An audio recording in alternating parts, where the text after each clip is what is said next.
Hi friends, today's class we are going to discuss about the single input unbalanced output differential amplifier, and all of you know very well about the single input. Single input is nothing but we are going to applying the only one input signal to the two cascaded differential amplifiers, and unbalanced output is different. Output differential amplifier is nothing but we are going to get the only output across the one collector terminal. That means the output should be taken across the only one collector. That is nothing but the unbalanced output differential amplifier.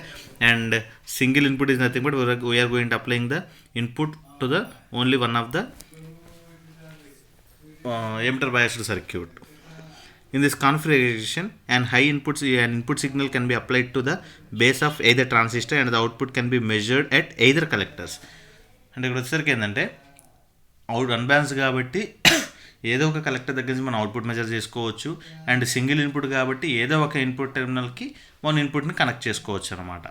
Next DC analysis, it is equal to that of the previous configurations. అంటే ఇక్కడ వచ్చేసరికి ఏంటంటే మనకి DC అనాలిసిస్లో ప్రీవియస్గా మనకి remaining 3 configurations ఉన్నాయి కదా, dual input balanced output, dual input unbalanced output, single input balanced output. ఆ 3 కాన్ఫిగరేషన్స్లో ఏమైతే డీసీ అనాలిసిస్ ద్వారా మనకి ఈక్వేషన్స్ ఫైండ్ అవుట్ చేసాము, అంటే ఎమిటర్ కరెక్ట్ ఒకటి, కలెక్టర్ ఎమిటర్ వోల్టేజ్ ఒకటి, ఈ 2 ఈక్వేషన్స్ ఏమైతే ఫైండ్ అవుట్ చేసామో ఈ 4th కాన్ఫిగరేషన్కి కూడా సేమ్ అదే ఈక్వేషన్స్ వస్తాయనేసి మనకి క్లియర్గా మెన్షన్ చేస్తున్నాడు అనమాట. బట్ మనకి ఎగ్జామ్లో వచ్చేసరికి find out the DC analysis for single input unbalanced output differential amplifier అన్నాడు అనుకోండి, జస్ట్ ఈ ఒక్క ఈక్వేషన్ రాసేసి ప్రీవియస్ కాన్ఫిగరేషన్స్లో ఏదైతే ఉన్నాయో అలాగే అనేసి రాయకూడదు అనమాట. మనకి ప్రీవియస్గా ఫస్ట్ కాన్ఫిగరేషన్లో ఏదైతే డెరివేషన్ పార్ట్ చేసామో ఆ డెరివేషన్ పార్ట్ మొత్తము కూడా దీంట్లో మళ్ళీ చేయాలి. దీంట్లో మొత్తం చేసి we need to find out the ICQ and VCQ. అంటే ఇక్కడ ప్రతిదానికి కూడా అలా చేస్తూ వెళ్తుంటే మనకి టైం వేస్ట్ అవుతుంది కాబట్టి అలా ప్రతిదానికి కూడా చేయకుండా ఏం చేస్తున్నానంటే ఇక్కడ మనం ఓన్లీ అన్నిటికీ కాన్ఫిగరేషన్ అదే కాబట్టి ఫస్ట్ దానికి ఒకదానికి రిప్రజెంట్ చేసేసి రిమైనింగ్ 3కి ఈ ఈక్వేషన్స్ వస్తాయి. ఐసీక్యూ వాల్యూ అంటే ఇది, వీసీక్యూ వాల్యూ అంటే ఇది అనేసి డైరెక్ట్గా మెన్షన్ చేసుకుంటూ వస్తున్నాం అనమాట. So that is the thing but DC analysis. Next AC analysis for single input unbalanced output differential amplifier. So దీంట్లో కూడా వచ్చేసరికి మనం ఏం చేస్తున్నాం, ఏసీ అనాలిసిస్లో ఏమేమి ఫైండ్ అవుట్ చేయాలి, వోల్టేజ్ గెయిన్ ఒకటి ఫైండ్ అవుట్ చేయాలి, ఇన్పుట్ రెసిస్టెన్స్ ఒకటి ఫైండ్ అవుట్ చేయాలి, అవుట్పుట్ రెసిస్టెన్స్ మనం ఫైండ్ అవుట్ చేస్తాం అనమాట. సో వోల్టేజ్ గెయిన్ అంటే ఏంది, it is equal to the dual input unbalanced output differential amplifier. So the output voltage is V0 is equals to VC2 is equals to RC into IC2, that is equals to RC into IE2. అంటే ఇక్కడ output వచ్చేసరికి మనం single input measure చేస్తున్నాం కాబట్టి dual input unbalanced అవుట్పుట్లో ఏం చేస్తున్నాం మనం, output should be measured across the only one collected terminal, that is VC2. అందుకని వచ్చేసరికి ఏమైపోతుంది ఇక్కడ కూడా V0 is equals to VC2 అంటున్నాడు, VC2 ఈజ్ ఈక్వల్స్ టు ఏముంటుంది అక్కడ RC into IC2. RC into IC2 is అంటే ఏంది మళ్ళీ RC ఇంటూ IE2. అంటే ఇక్కడ వచ్చేసరికి ఏంది ఇండైరెక్ట్ మనకి again here also we need to find out the IE2 value by using the Cramer's rule. అంటే ప్రీవియస్ కాన్ఫిగరేషన్లో ప్రతి దాంట్లో కూడా ఫస్ట్ ఏం చేస్తున్నాం మనం, లూప్ ఈక్వేషన్స్ ఫైండ్ అవుట్ చేస్తున్నాం. ఆ లూప్ ఈక్వేషన్స్ నుంచి VN1 VE2 ఈక్వల్స్ ఈక్వేషన్స్ రాస్తున్నాం, VN1 VE2 ఈక్వేషన్స్ నుంచి IE1 IE2కి ఫైండ్ అవుట్ చేస్తున్నాం అన్నమాట. ఎలాగా, బై యూజింగ్ క్రామర్స్ రూల్. ఆ క్రామర్స్ రూల్స్ని బేస్ చేసుకుని IE1 వాల్యూని IE2 వాల్యూని ఫైండ్ అవుట్ చేసేసి దెన్ దీంట్లో సబ్స్టిట్యూట్ చేసామనుకోండి, then we will get the differential gain. So here it is the circuit diagram for AC equivalent circuit. And ఇక్కడ కూడా వచ్చేసరికి ఏంటంటే మనకి అన్బ్యాలెన్స్డ్ అవుట్పుట్ కాబట్టి మనకు ప్రీవియస్గా dual input unbalanced output differential యాంప్లిఫైయర్లో ఏదైతే ఫైండ్ అవుట్ చేసామో the same thing should be happen here. ఇక్కడ అదే వస్తుంది అనమాట మళ్ళీ మనకి. అందుకని ఏంటంటే ఇక్కడ మళ్ళీ టైం వేస్ట్ లేకుండా మొత్తం రిప్రజెంట్ చేయకుండా ఏం చేస్తున్నాడంటే ఇక్కడ ప్రీవియస్గా ఉన్నటువంటి వాల్యూస్ తీసుకొని ఇక్కడ చేస్తున్నాడు. బట్ మీరు ఎగ్జామ్లో ఇలా డైరెక్ట్గా రిప్రజెంట్ చేయకూడదు అనమాట. ఇక్కడ వచ్చేసరికి ఏంటంటే మళ్ళీ మీరు ఆ 2 లూప్ ఈక్వేషన్స్ రిప్రజెంట్ చేసుకోవాలి. ఆ 2 లూప్ ఈక్వేషన్స్ నుంచి మళ్ళీ మీరు వచ్చేసరికి IB1 వాల్యూ సబ్స్టిట్యూట్ చేయాలి. IB1 is equals to IE1 by beta AC అని, IB2 is equals to IE2 by beta AC అనేది సబ్స్టిట్యూట్ చేసేసుకొని దాని నుంచి మళ్ళీ VN1 value VE2 value equations find out చేసి ఆ రెండింటి నుంచి వచ్చేసరికి ఏంటంటే మళ్ళీ మనం క్రామర్స్ రూల్స్ని బేస్ చేసుకొని IE1 IE2 values find out చేసుకొని దెన్ మనకి V0 వాల్యూని సబ్స్టిట్యూట్ చేసుకోవాలన్నమాట. So V0 is equals to ఏమన్నాడు, పైన వచ్చేసరికి మనకి V0 is equals to RC into IC2 వచ్చింది. So RC into IC2 is nothing but IE2. IE2 అంటే మనకి ఈ ఈక్వేషన్ అనమాట from dual input unbalanced output differential amplifier నుంచి. సో ఇక్కడ వచ్చేసరికి ఏమైపోతుందంటే RE plus 2R is equals to 2RE అని రిప్రజెంట్ చేసుకుంటున్నాం కాబట్టి ఇక్కడ ఈ RE into VN by RE of 2RE అని వస్తుంది. దెన్ ఇక్కడ వచ్చేసరికి ఏమైపోతుంది, RE ఈ 2RE ఒక RE క్యాన్సిల్ అయిపోతే VN బై 2 ఆర్ఈ అని వస్తుంది అనమాట. అండ్ ఇక్కడ ఏంది V0 is equals to RC by 2RE into Vin అని వస్తుంది. Then V0 by Vin is equals to మనకి differential gain. So AD is equals to V0 by Vin is equals to RC by 2RE. అంటే ఇది వచ్చేసరికి మనకి ఏమైపోతుంది, half of the balanced output differential amplifier. Balanced output differential యాంప్లిఫైర్కు మనకి ఎంతైతే representation వస్తుందో దాంట్లో హాఫ్ ఆఫ్ ది మాత్రమే మనకి దీంట్లో రిప్రజెంటేషన్ చేసుకుంటున్నాం అనమాట. So that is nothing but differential gain. Next differential input resistance. So ఈ డిఫరెన్షియల్ ఇన్పుట్ రెసిస్టెన్స్ కూడా మనకి ఏముంటుంది ఇక్కడ దీంట్లో సేమే కదా. The input resistance RI of this configuration is identical that of previous one, that is RI is equals to 2 beta AC into RE. ఎందుకని ఇక్కడ సింగిల్ ఇన్పుటే యూజ్ చేస్తున్నాం కాబట్టి ప్రీవియస్ కాన్ఫిగరేషన్లో కూడా ఏంది మనకి single input balanced output differential యాంప్లిఫైరే కాబట్టి మనకు వచ్చేసరికి అక్కడ ఏమొస్తుంది, మనకి RI ఒక్కటే ఫైండ్ అవుట్ చేస్తున్నాం కాబట్టి RI is equals to 2 beta AC RE వస్తుంది. కాబట్టి here also we're going to get the same RI is equals to 2 beta AC into RE. Next output resistance. Output resistance is also common. The output resistance R0 is measured at collector C2 with respect to ground is equal to the collector resistor RC. Therefore R0 is equals to RC వస్తుంది అనమాట. Next mirror circuit or current mirror. It is also important question. Current mirror అంటే ఇక్కడ వచ్చేసరికి ఏంటంటే mirror అంటే ఏమవుతుంది, మనకి ఏదైతే ఉంటుందో జస్ట్ అది డిస్ప్లే చేయడమే కదా. అదే కరెంట్ మిర్రర్ అంటే ఏంటంటే ఫస్ట్ మన ఇన్పుట్లో ఏదైతే ఫర్ ఎగ్జాంపుల్ ఐసీ అని ఒక కరెంట్ ఇన్పుట్గా ఇచ్చామనుకోండి, దాన్ని అవుట్పుట్లో కూడా ఏమవ్వాలి, సేమ్ ఐసీ కరెంట్ అనే రావాలి. అంటే మనం ఏదైతే ఇన్పుట్ అప్లై చేస్తున్నామో అదే కరెంట్ అనేది అవుట్పుట్లో కూడా ప్రొడ్యూస్ చేసుకోగలిగామనుకోండి, దాన్ని ఏమంటారంటే కరెంట్ మిర్రర్ సర్క్యూట్ అని రిప్రజెంట్ చేస్తారనమాట. చూడండి దీని గురించి.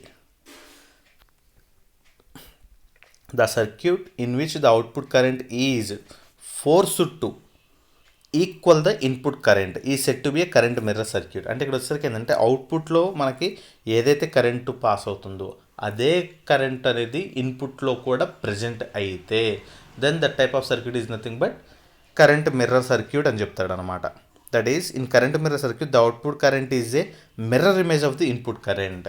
అంటే ఇన్పుట్ కరెంట్ ఏదైతే అప్లై చేస్తున్నామో that is the mirror image of the output. అంటే అవుట్పుట్లో కూడా అదే ప్రజెంట్ అవుతుంది. Then that is nothing but current mirror circuit. Once the current I2 is set up the current IC3 is automatically established to be nearly equal to I2. ఇక్కడ వచ్చేసరికి ఏంటంటే మనకి ఈ సర్క్యూట్ డయాగ్రామ్లో కానీ అబ్జర్వ్ చేసినట్టయితే ఫస్ట్ ఇనీషియల్గా చూడండి, మనకి left side first R2 resistance దగ్గర మనకి కరెంట్ ఎంత ఫ్లో అవుతుంది, I2 అనే కరెంట్ ఫ్లో అవుతుంది అనమాట. నెక్స్ట్ అవుట్పుట్ దగ్గర ఇటు రైట్ సైడ్ చూడండి Q3 ట్రాన్సిస్టర్ దగ్గర మనకి ఇక్కడ కరెంట్ ఎంత వచ్చింది, IC3 అనే కరెంట్ వచ్చింది. But that IC3 current should B is equals to the input applied current that should B equals to I2. అంటే ఇన్పుట్ I2 అని అప్లై చేసాం కాబట్టి అవుట్పుట్లో వచ్చేటువంటి కరెంటు కూడా మనకి I2 అనే రావాలన్నమాట. మనకి అప్పుడే ఏమవుతుంది, మనకి కరెంట్ మిర్రర్ సర్క్యూట్ అనేది పాసిబుల్ అవుతుంది. దెన్ అలా వస్తేనే దాన్ని కరెంట్ మిర్రర్ సర్క్యూట్ అని చెప్తాం అనమాట. చూడండి ఒకసారి, once the current I2 is setup, ఒకసారి I2 కరెంట్గా సెటప్ చేసినట్టయితే the current IC3 is automatically established to be nearly equal to I2. అంటే ఆటోమేటికల్గా ఏమైపోతుంది, అవుట్పుట్ కరెంట్ అనేది కూడా ఈక్వల్ టు IC3 కూడా I2కి ఈక్వల్ అయిపోతుంది అనమాట. The current mirror circuit requires less components than constant current bias circuit.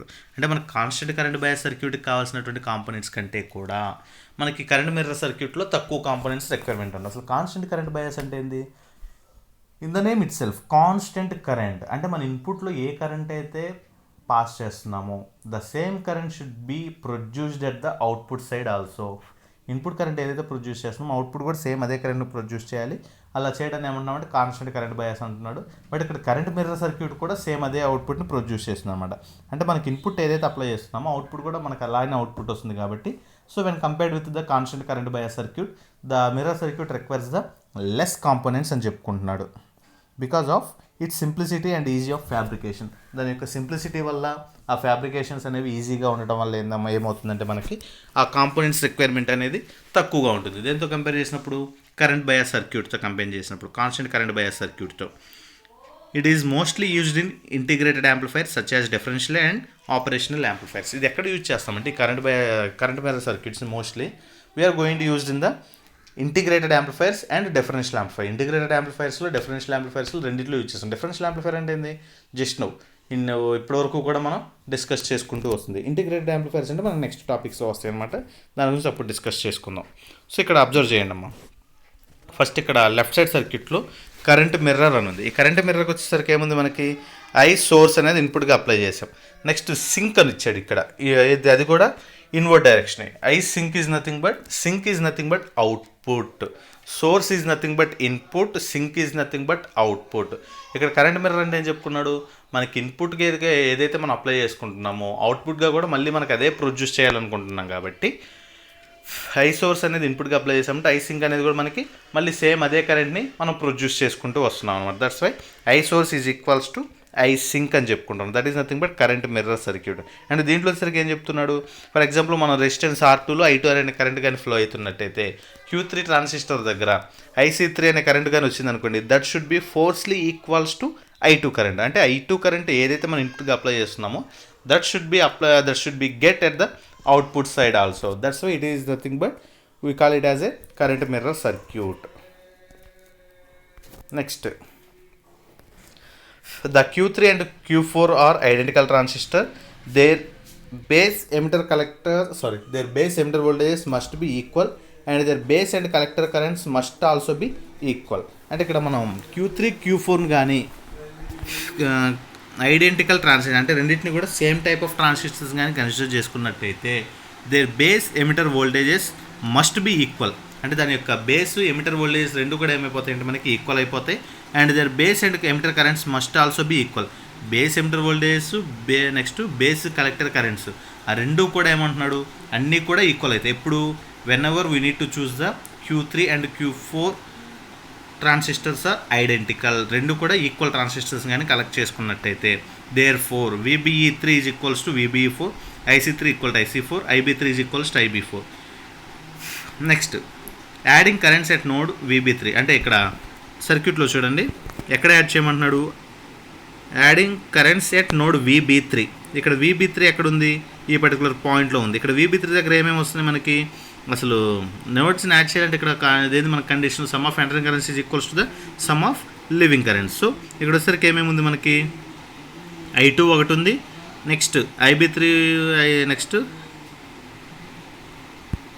VB3 ఇక్కడ కదా, VB3 ఇక్కడ కాబట్టి మనకి లెఫ్ట్ సైడ్ అంటే Q4 ట్రాన్సిస్టర్ దగ్గర చూడండి ఇక్కడ వచ్చేసరికి ఏంది sum of entering currents is equals to sum of leaving currents. కాబట్టి ఎంటరింగ్ కరెంట్ ఏమేంటిది I2 is equals to leaving currents I plus IC4. So I2 is equals to IC4 plus I అనమాట. So IC4 plus I అంటే ఏమైపోతుంది మళ్ళీ మనకి IB3 plus IB4 కింద divide అవుతుంది. So IB3 plus IB4 అంటే మళ్ళీ రెండు కూడా సేమే కదా, అక్కడ నుంచి ఫ్లో అవుతుంది. అందుకని నేను చేస్తున్నాను అంటే IB4 అని రిప్రజెంట్ చేస్తున్నాడు అనమాట. అండ్ ఇక్కడ మనకు ప్రీవియస్గా చూడండి IC3 is equals to IC3 అని రిప్రజెంట్ చేస్తున్నాడు. So IC4 is equal to IC3 plus 2 IB4 అంటే మళ్ళీ IB3 కాబట్టి 2 IB3 అని తీసుకుంటాడు అనమాట. సో IC3 ప్లస్ IB అంటే ఇది మనకి IC బై బీటా DC వస్తుంది కాబట్టి IC3 by beta DC. IC3 common చేస్తే 1 ప్లస్ 2 బై బీటా DC అనమాట. Generally beta DC value is large, so 2 by beta DC is negligible. Then I2 is equals to IC3. అంటే ఇక్కడ వచ్చేసరికి ఏంది మనకి input current మనం అప్లై చేస్తుంది వచ్చేసరికి I2 అండ్ అవుట్పుట్ కరెంట్ కూడా వచ్చేసరికి ఏమవ్వాలి, IC3 దగ్గర కూడా I2 కరెంట్ అనేది రావాలి. మరి అదే వచ్చినట్టే కదా మనకి ఇక్కడ. That's why that circuit is nothing but current mirror circuit. అంటే మన ఇన్పుట్ సైడ్కి ఏదైతే అప్లై చేస్తున్నామో the same current should be forced equal to the output side also. I2 is equals to IC3 అని వస్తుంది అనమాట. బై అప్లయింగ్ క్రిచ్చాఫ్ వోల్టేజ్లో అక్కడ వోల్టేజ్ లాగా అప్లై చేసినట్టయితే I2 ఈజ్ ఈక్వల్స్ ఏమవుతుందంటే మనకు ఆ ఈక్వేషన్ వస్తుంది అనమాట. ఏంటిది, VE minus VBE by R2. Next one, cascaded differential amplifier stages. What is meant by cascading? Cascading is nothing but connecting one circuit with the other. అంటే యాక్చువల్గా ఇక్కడ వచ్చేసరికి ఏం చేస్తాం అంటే ఫర్ ఎగ్జాంపుల్ ఒక సర్క్యూట్ తీసుకున్నాం, దానికి అవుట్పుట్ వస్తుంది. దాని యొక్క అవుట్పుట్ని ఏం చేస్తాం, సెకండ్ సర్క్యూట్కి ఇన్పుట్గా కనెక్ట్ చేసుకుంటాం. నెక్స్ట్ సెకండ్ సర్క్యూట్కి ఇన్పుట్గా కనెక్ట్ చేసామంటే ఫస్ట్ సర్క్యూట్ యొక్క అవుట్పుట్ని మళ్ళీ సెకండ్ సర్క్యూట్కి అవుట్పుట్ వస్తుంది కదా, ఆ సెకండ్ సర్క్యూట్ యొక్క అవుట్పుట్ ఏమైపోతుంది మళ్ళీ థర్డ్ సర్క్యూట్కి ఇన్పుట్గా కనెక్ట్ చేస్తాం. అలాగా the output of the previous circuit will be given to the input to the next circuit.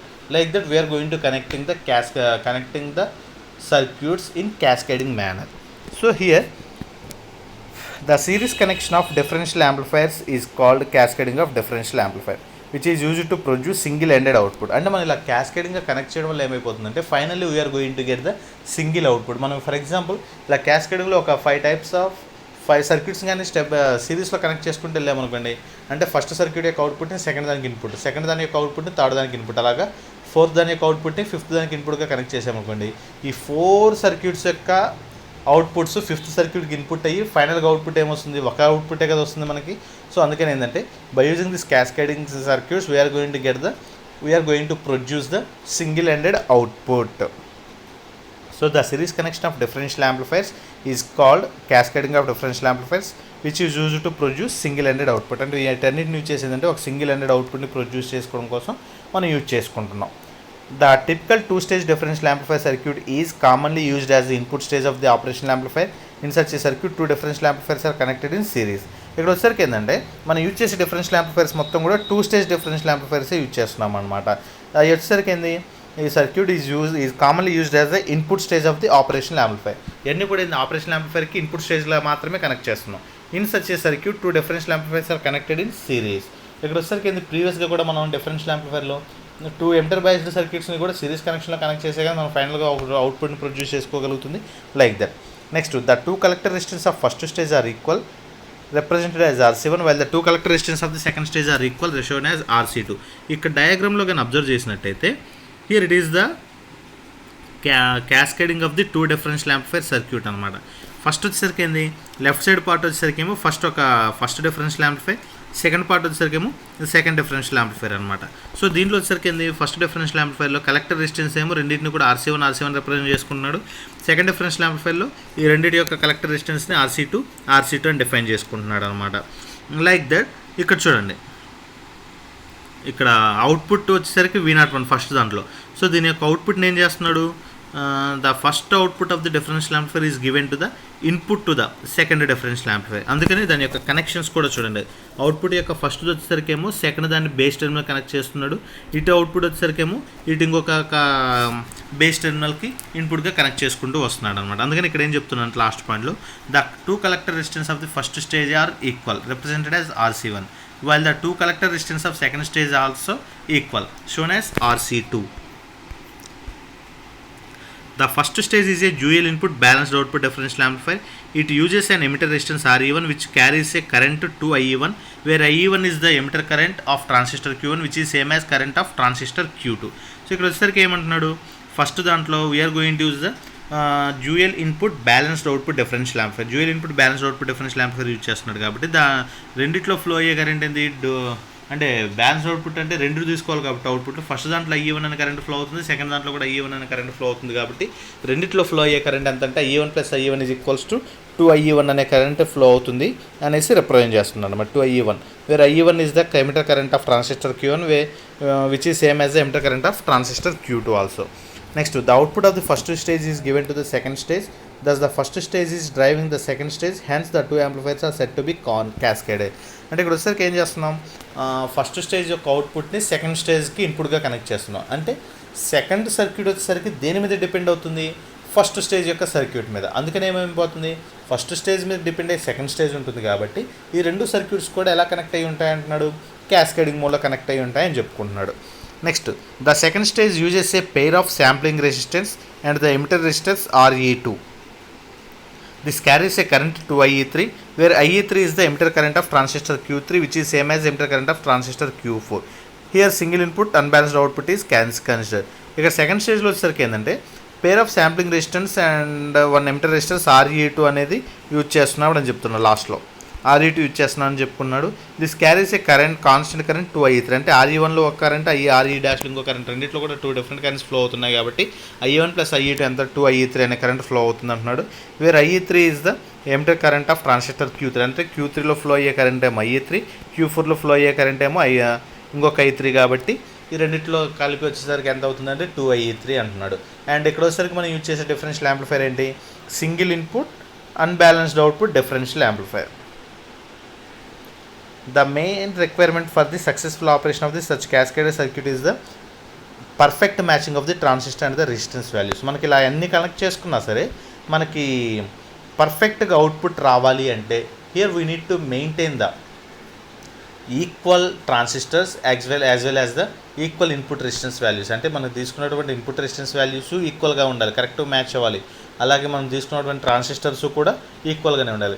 ఇక్కడ ఫస్ట్ దాంట్లో బీజేటీస్ తీసుకున్నాం అనుకోండి, సెకండ్ దాంట్లో కూడా బీజేటీనే తీసుకోవాలి. అలా కాకుండా ఫస్ట్ దాంట్లో ఫెట్ తీసుకున్నాం అనుకోండి, సెకండ్ దాంట్లో కూడా ఫెట్టే తీసుకోవాలి. అలా కాకుండా ఒక దాంట్లో బీజేటీ ఇంకొక దాంట్లో ఫెట్ తీసుకున్నాం అనుకోండి, దాని క్యారెక్టరిస్టిక్స్ చేంజ్ అయిపోతున్నాయి కాబట్టి మనకి ఎగ్జాక్ట్ అవుట్పుట్స్ అనేవి రావన్నమాట. So if you want to get the exact output values for cascading differential amplifier, we need to choose the perfect matching of the transistors as well as the perfect matching of the resistors. So that is nothing but cascading of the differential amplifier. And in next class we are going to explain about the FET differential amplifier, and after that level translators. Thank you.